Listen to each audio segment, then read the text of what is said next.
السلام عليكم، بسم الله والصلاة على رسول الله. اليوم كما شفتوا بنشارك معكم واحد الوصفة اللي فعالة بزاف، تطلق الناس اللي فيهم الرواح ومع هذا الوباء هذا، ومع دابا قرب الخريف يعني تيولي البرد بزاف والكحبه داكشي. باش بغيت نشارك معكم هذه الوصفه اللي تتكون من 4 عناصر.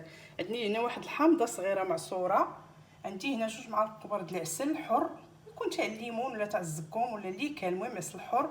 وعندي هنايا تقريبا شي 4 ديال الفروعه ديال الثوم محكوكين، غسلتهم وحكيتهم. وهنا عندي معلقه صغيره ديال السكينجبير.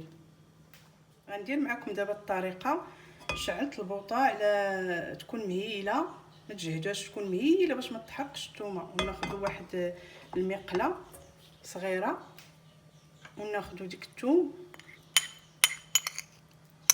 تقريبا راه معلقه كبيره صغيره، معلقه صغيره عامره. ناخذ داك السكينجبير حتى هو شي معلقه صغيره، وناخذ داك العصير تاع الحامض والعسل. هاد الوصفه راه افيكاس بزاف، فعاله بزاف. غادي تجربوها 3 ايام وعاد ردوا عليا الخبار. الناس خلاص اللي كنت عاطيه عليهم وجربوها يقدروا يكومونتيو ليا من الاول، والناس اللي باقي ما جربوها حتى يجربوها عاد يكومونتيو ليا. غير هي خصك تبقاي واقفه حداها وتحركي فيها باش ما تخسرش، باش ما تلصقش وما تحرقش، لان غير شويه تتصوطيها، غير شويه تتجمع وصافي. وهذه ما تستعملوها حتى الليل تبغيو تنعسوا. باش تبغيو تنعسوا ما تشربوا لي صافي، حتى تشربوا الماء وتكملوا الماكله وتبغيو تنعسوا في الفراش، عاد تديري واحد المعلقه كبيره بالنسبه للناس الكبار، وبالنسبه للناس الصغار يديروا غير معلقه صغيره. استعملوها الدراري البنات الصغار الكبار كلشي. هذه تطليق مفيده بزاف، غادي تجربوها وغادي ترحموني على 3 ايام باذن الله. ما تيبقاش المرض، الكحبه، الرواح، الزكام، من هذا الوباء اللي كاين دابا.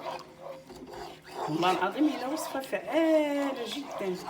ونسيت بغيت نقول لكم بان ديك الوصفه اللي درت لكم ديال الشريحه حتى هي في الحقيقه راه ماشي غير الهشاشه العظام والفيتامين ديالك، راه تطلق هي حتى للزكام والكحبه، حتى هي مفيده بزاف. كيف ما شفتوها هي غاديه وتتعقد. وبالنسبه كاع دوك الناس اللي كومونطا ليا وتنشكرهم بزاف بزاف، وخا نشكرهم ثانيه الله اللي غيجازيهم بالخير اللي بدو الكومونطيرات الزوينين اللي تيديروا ليا. وبالنسبه لواحد الاخت قالت لي على الشريحه واش مفوره ولا هكاك، لا ما مفوراش اختي، هكاك دايره، تنخليها غير هكاك، غير تنغسلها وتنمسحها وتنديرها هكاك طريه، ما تنبغيش نفورها باش يبقاو كاع دوك نفعوا اليد ديالها وصافي. وها هي وجدات بحال هكا، خصها تبقى بحال هكا صافي بحال هكا. حنا دابا غادي نطفيو البوطه بحال هكا غادي تبقى. ولا عجبتكم الوصفه ما تنساوش ديروا لي لايك زوينين وديروا لي جيم، واللي ما مابونيش يتابونا معايا. يلاه باديه. ايوا الى اللقاء.